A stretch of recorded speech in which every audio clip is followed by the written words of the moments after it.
The moment Lindsey Graham started laughing at Jasmine Crockett's question about voting rights, you could see the flame ignite in her eyes. What happened next silenced the entire Senate Judiciary Committee and left Graham looking like he'd just been struck by a political tsunami.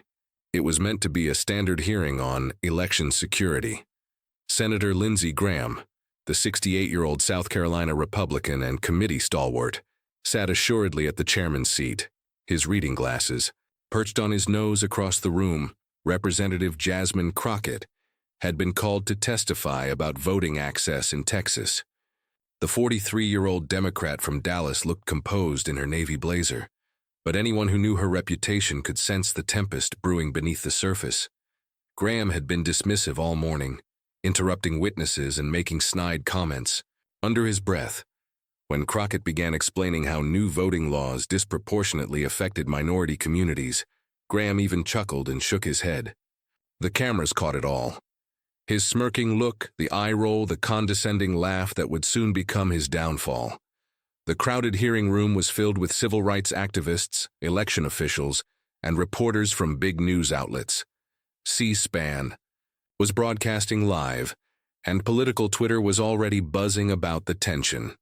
What nobody expected was that this mundane hearing was about to erupt into one of the most viral political moments of the year. Before we dig into how Jasmine Crockett completely destroyed one of the Senate's most experienced politicians, make sure you hit that like button and subscribe right now. Trust me, what you're about to witness is the kind of political smackdown that gets talked about for decades. This is required viewing for anyone who wants to understand real political power in action. The stage was perfect for drama. Graham thought he was dealing with just another House representative who would be intimidated by his Senate authority and decades of experience. He had no idea that Crockett had been preparing for this exact moment her entire career. As a former public defender and civil rights lawyer, she'd faced down hostile judges, aggressive prosecutors, and racist opponents. A condescending senator was just another Tuesday for her, but Graham's laugh was the trigger that converted a policy discussion into a political execution. The sound reverberated through the chamber, arrogant, dismissive, designed to diminish and belittle. It was the sort of laugh that said, "Sit down, young girl, the adults are talking." He had no idea he just made the greatest mistake of his public career. To understand why this clash became so explosive, you need to know the history of these two political forces and why this hearing mattered so much more than just voting rights. Policy. Lindsey Graham embodies everything within old-school Washington politics. Born in 1955 in rural South Carolina, he'd been in Congress for almost 3 decades. First elected to the House in 1994, then to the Senate in 2002, Graham had built his reputation as a sharp-tongued political strategist who could deliver punishment with a smile. He was known for his quick wit, his ability to work across the aisle when it suited him, and his talent for political theater. But Graham had also gained a reputation for being patronizing, especially toward women and people of color who challenged him. Over the years, numerous videos had surfaced of him interrupting female witnesses, making derisive comments, and using his authority to shut down uncomfortable questions. His supporters saw him as a seasoned politician who didn't back down from fights. His critics saw him as a haughty relic who embodied everything wrong with Washington's old boys club. The South Carolina senator had notable expertise in election law, having served on the Judiciary Committee for over a decade. He'd been involved in some of the most heated confirmation battles in recent memory, and had developed a reputation for aggressive questioning that could reduce witnesses to silence. Graham truly believed that his experience and institutional knowledge made him invincible.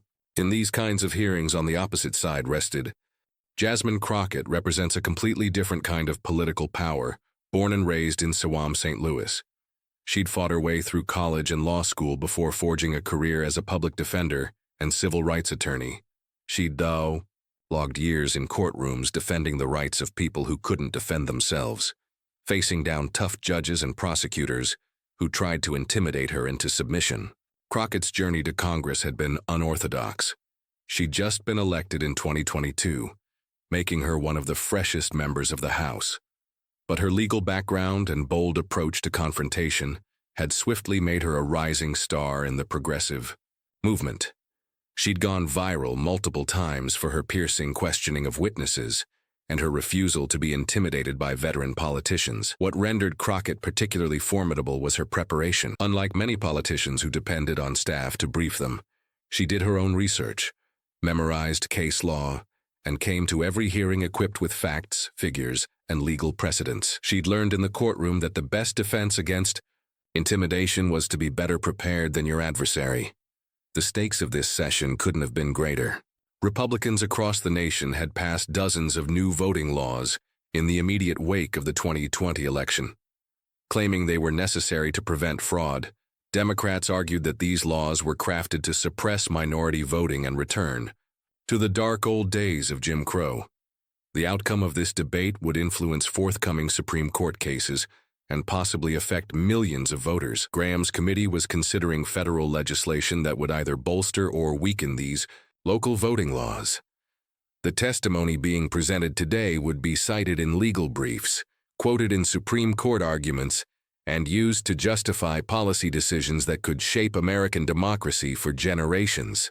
For Graham, this hearing was about preserving Republican control over election policy and proving that concerns about voter suppression were exaggerated. His goal was to use his authority and expertise to discredit Democratic witnesses and make their arguments seem irrational. For Crockett, this was about something far more intimate. She'd grown up hearing tales from her grandmother about being refused the right to vote in Missouri. She'd seen firsthand how legal technicalities could be wielded to deny people their fundamental rights. This wasn't just about law for her. It was about justice, dignity, and the pledge of American democracy. The hearing room was crowded with representatives from leading civil rights organizations, including the NAACP, the ACLU, and the Brennan Center for Justice. Republican operatives and conservative legal scholars occupied the opposite side of the room. Major news outlets had assigned their best political reporters to cover the hearing, sensing that something momentous might happen. The political context made everything more charged with the 2024 election looming. Both parties were leveraging voting rights as a central campaign issue. Republicans were galvanizing their base with assertions about election integrity, while Democrats were rallying voters with warnings about suppression.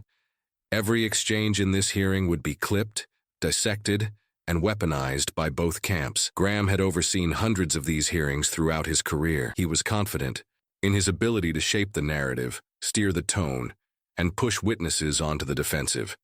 He'd mastered a method of using sarcasm and condescension to make opponents look silly while appearing calm to viewers at home. What he didn't expect was that Jasmine Crockett had been studying his approach. She'd watched hours of his old hearings, tracked his patterns, and prepared directly for his style of questioning. She knew he'd try to cut her off, downplay her, points, and use his position to shut her down. She was ready for everything, and had a strategy that would flip his strongest weapon into his biggest liability. The hearing had been moving normally for nearly 2 hours. Graham had questioned a few witnesses about election security protocols, mostly sticking to script and dodging drama. But when Jasmine Crockett stepped up to testify, the vibe in the room instantly changed. Crockett approached the witness table with a thick binder of documents and a steady confidence that even her opponents noticed. She'd been invited to speak on the effects of Texas's latest voting laws on minority communities, a topic she understood more than almost anyone nationwide. "Thank you, Chairman Graham," she began, her tone clear and poised. "I'm here today to talk about the real-world effects of SB 1, Texas's new election law, on voters in my district and across the state." Graham glanced up from his notes with what looked like casual interest. He'd heard these types of speeches countless times before, and expected this to be another routine Democratic talking session. Crockett began laying out her argument step by step. She mentioned polling places being relocated without warning, mail-in ballots tossed over technical errors, and senior voters being turned away due to missing proper ID. Her testimony was thorough, fact-based, and devastating in its message. But it wasn't until she began speaking about her own grandmother's experience that Graham made his first slip. "My grandmother, Sarah Williams, was born in 1925 in rural Missouri," Crockett said, her voice layered with personal weight. She lived through Jim Crow, poll taxes, and literacy tests.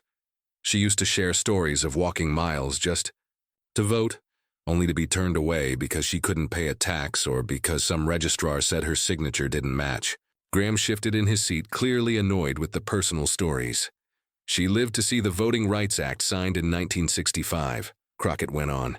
She cried when Barack Obama was elected president, and she passed away in 2019, worried that her great-granddaughter might face the same obstacles she spent her whole life fighting to tear down. That's when Graham let out the sound that would follow him for months. A quiet chuckle slipped out, paired with an eye roll that the cameras captured flawlessly. He leaned over to whisper something to a staffer, shaking his head like he'd just heard the most absurd thing ever. The response was instant and electric. Civil rights leaders in the room gasped. Journalists started hammering out messages on their phones. Crockett stopped mid-sentence, her eyes sharpening as she realized what had just taken place. "I'm sorry, Chairman Graham," she said, her voice still steady but now edged with fire. "Did you find something funny about my grandmother's experience with voter suppression?" Graham glanced up, apparently surprised that he'd been called out. "Representative Crockett," he said with a smug smile. "I'm sure your grandmother was a wonderful woman, but we're here to discuss facts and policy, not family stories." The scorn in his tone was unmistakable. Several Democratic committee members began to object, but Crockett raised her hand to halt them. She intended to manage this herself. "Facts and policy," she repeated, unfolding her binder. "You want facts and policy? Let me give you some facts." Chairman Graham reclined in his chair, visibly amused by what he saw as a young congresswoman getting emotional. He had handled this kind of response before and understood how to use it to his advantage. "In Texas," Crockett continued, her voice lifting subtly, "SB 1 has resulted in a 27% decrease in mail-in ballot applications in counties with large minority populations. That's not a family story, Chairman. That's figures from the Texas Secretary of State's Bureau." Graham flicked his hand casually. "Those numbers are deceptive, Representative. People are simply following the new, more stringent procedures." "More secure?" Crockett's tone held a trace of incredulity. "Chairman, are you aware of the case of Mrs. Rosa Martinez, an 87-year-old voter in Houston who had her mail-in ballot denied because her signature, affected by arthritis, didn't match the one on file from when she registered 30 years ago?" "I'm certain there were appropriate procedures," Graham started to say. "She's been voting in the same precinct for 4 generations, Crockett interrupted, something she rarely did. "She's a longtime teacher who supported her community for 35 years. But according to your more secure procedures, her arthritis makes her vote fraudulent." Graham's smile was growing tighter, but he continued, "Representative, anecdotes don't form policy. We have to look at the larger picture." "The larger picture?" Crockett rose, which was rare for a witness. "Let me show you the larger picture, Chairman Graham," she said, as she produced a chart and held it up for the cameras. "This displays polling location changes in Texas since SB 1 was enacted. In majority white counties, the mean distance to polling site increased by 0.3 miles. In majority minority counties, it increased by 2.7 miles. Graham peered at the chart, but didn't seem moved. "Transportation is simpler now than it's ever been, Representative," he remarked. That statement would prove to be his critical second mistake. "Transportation is easier?" Crockett's voice held a hint of outrage. "Chairman, are you cognizant of the demographics of the communities we're addressing? 37% of families in my district don't own a vehicle. The typical hourly wage is $12.50. Taking time off work to travel an additional 5-mile round trip to vote could cost someone half a day's pay." Graham shrugged casually. "If voting is important to them, they'll discover a means," he said. The room exploded. Civil rights activists started shouting. Democratic committee members demanded order, and even some Republicans looked uncomfortable with Graham's offhand dismissal. But Crockett wasn't finished. In fact, she was only getting started. "If voting is important to them," she repeated, her voice now bearing the whole force of her courtroom training. "Chairman Graham, with all due regard, voting isn't something people should have to prove is important to them. It's a fundamental right." "Graham," realized he might be surrendering control of the storyline. Representative, I think you're being a tad theatrical. Dramatic, huh? Crockett's laugh was cutting and humorless. Chairman, let me tell you what's dramatic. What's dramatic is an 87-year-old woman sobbing in my office because she thinks she'll never be able to vote again. What's dramatic is college students being told their student IDs aren't valid identification to vote, but their gun licenses are. Graham's face was turning crimson. Now you're just overreacting, Graham began. I'm being what, Chairman? A woman, young, black? Which one of those things makes my evidence less credible? The question lingered in the air like a thunderbolt. Graham realized he'd stepped into a trap, but it was too late to pull out now. Representative Crockett, he said, his voice strained with barely controlled anger. I don't appreciate the insinuation, and I don't appreciate being laughed at when I talk about my grandmother's struggle to vote. Crockett shot back. But still, we are. The escalation was complete. Graham had gone from steering the hearing to being on the defensive, and everyone in the room could feel the power swing. The experienced senator was about to discover that underestimating Jasmine Crockett was a mistake he'd lament for the rest of his career. What happened next will be remembered as one of the most crushing takedowns in Congressional committee history. Crockett drew out a second folder, thicker than the first, and set it deliberately on the witness table. The sound of papers rustling was the only noise in the instantly hushed committee room. Chairman Graham, she said, her voice now bearing the authority of someone who had spent years in courtrooms facing down combative opponents.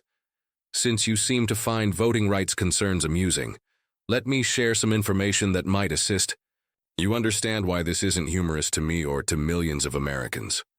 Graham shifted uncomfortably in his seat. His earlier confidence had vanished, and he was starting to realize that he might have gravely miscalculated his opponent. You mentioned that we should concentrate on facts and policy rather than personal stories, Crockett continued, revealing the folder. So, let's discuss your facts and your stances.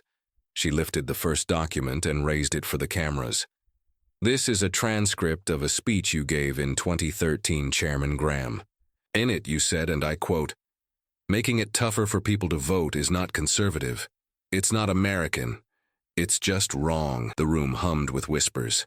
Graham's face went ashen as he realized his own words being used against him. That was, pulled out of setting, he started. Was it? Crockett interrupted, brandishing another paper. Because here's another quote from you, this time from 2016. Every American citizen has the right to vote, and we should be making it easier, not harder, for people to realize that basic right. Graham clenched his gavel harder, his knuckles white. Representative, I don't understand what, he started. Oh, but I'm not done yet, Chairman, Crockett said with a smile that was both polished and brutal. Here's my absolute favorite from your own website, as recently as 2018. Voter suppression is a blotch on our democracy that has no place in the 21st century. The silence in the room was deafening. Even Graham's Republican colleagues were glancing at him, wondering how he was going to respond to being confronted with his earlier statements. So help me understand, Chairman Graham, Crockett continued, her voice oozing with feigned concern. What changed between 2018 and today? When did voter suppression stop being a blemish on our democracy and start being something worth joking about? Graham tried to reassert control. Representative. Those statements were made in different settings. Different situations, Crockett's voice rose. The context of not being in an election year, the context of before you chose that partisan politics was more important than constitutional rights. She wasn't finished. From her binder, she pulled out a voting record overview. Let's discuss your voting record, Chairman. In 2019, you opposed the John Lewis Voting Rights Advancement Act. In 2021, you voted against the For the People Act. 2022, you voted against the Freedom to Vote Act. With each vote she mentioned, she placed a paper on the table with striking emphasis. Every single one of these bills would have addressed the precise issues I'm highlighting today. Every single one would have made voting more attainable for people like my grandmother, like Mrs. Martinez, like the college scholars in my district. Graham tried to interject. Those bills had flaws. The sole problem, Crockett said, her voice now carrying the full force of her conviction, is that they would have made it simpler for people to vote. And apparently that's something you can't support anymore. The audience was utterly captivated. This wasn't just a policy disagreement. It was a moral reckoning being aired live on C-SPAN. But Crockett had saved her most scathing attack for last. "Chairman Graham," she said, pulling out one ultimate document. "I want to share something. This is from a lawsuit filed in South Carolina in 2020, challenging stringent voting measures in your own state." Graham's face went pale. He knew precisely what was coming. The plaintiffs in this case included a 73-year-old veteran who couldn't get to his voting place because it had been moved 15 miles away without notice. They included a single mother who couldn't manage to take time off work to wait in line for 4 hours to vote. They included senior voters whose mail-in ballots were rejected for minor errors. She looked directly at Graham, her eyes burning with righteous anger. "And you know what your office said when asked about these voters, Chairman?"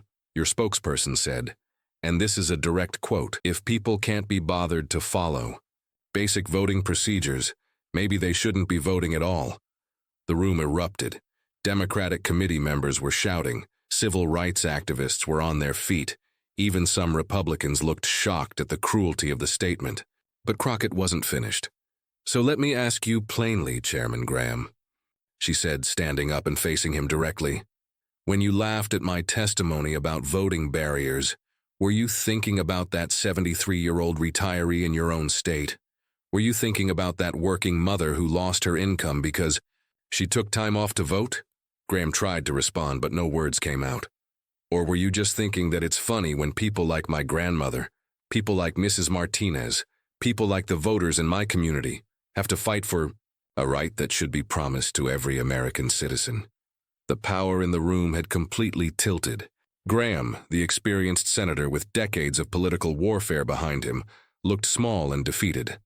Crockett, the freshman representative, commanded the space like a prosecutor issuing a closing argument. "You want to talk about facts and policy, Chairman? Here's a fact. Voting is not a privilege to be earned, it's a right to be defended." She gathered her papers deliberately, her movements calm and steady. "Here's another fact. When you laugh at testimony about voter suppression, you're not just laughing at me. You're laughing at every American who's ever been denied their basic right to participate in democracy." The room was so quiet, you could hear a pin drop. "And here's one more fact, Chairman Graham," she said, her voice firm and clear. "The people I represent don't find that funny at all." She sat back down, having delivered one of the most complete and devastating takedowns in recent political memory. Graham sat there speechless, his earlier arrogance replaced by visible discomfort and embarrassment. The hearing room erupted in applause from the civil rights activists, while Republican staffers frantically texted their bosses about damage control. Graham's own staff looked mortified, knowing they'd just witnessed their boss get totally outmaneuvered by someone he had underestimated. But the moment wasn't over yet. Graham, desperate to salvage anything from the wreckage, made one final blunder. "Representative Crockett," he said, his voice shaky, "I think you're taking my reaction out of context." Context? Crockett's response was immediate and surgical. "Chairman, there is no context in which laughing at voter suppression is appropriate. None." And with that, the political execution was complete. The moment the hearing ended, chaos erupted both inside and outside the committee room. Social media exploded with clips of Crockett's devastating takedown, while news outlets scrambled to analyze what many were already calling a career-defining moment for both politicians. Within minutes, Shiger Crockett destroys. Graham was trending #1 on Twitter, with the main clip racking up over 500,000 views in the first hour alone. The moment when she confronted him with his own past remarks was being shared across every platform, with viewers expressing disbelief at the depth of her preparation and the thoroughness of her win. Conservative commentators struggled to defend Graham's showing.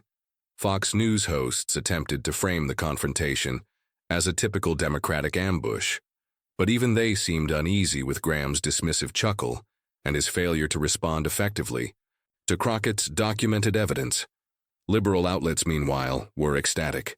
MSNBC aired the clip repeatedly throughout the evening, with hosts lauding Crockett's preparation and describing the moment as a masterclass in holding power accountable.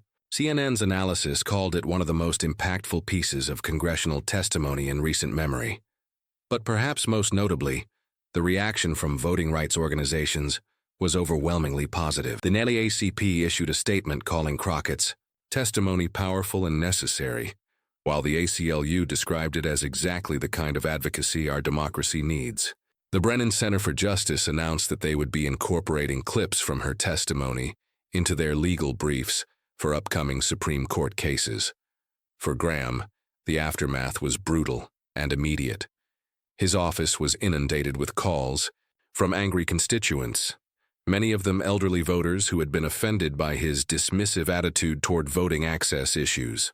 Local South Carolina newspapers ran editorials criticizing his behavior, with the Charleston Post and Courier writing that Senator Graham's conduct was beneath the dignity of his office.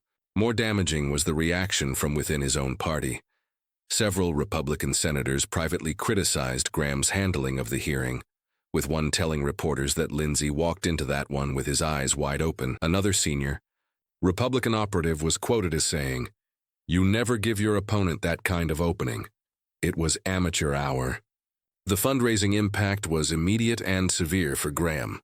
Within 48 hours of the hearing, his Political Action Committee saw its worst fundraising day in over 2 years, while Crockett's operation raised over $1.2 million from small-dollar donors across the country. The average donation to Crockett was $31, suggesting broad grassroots support for her message.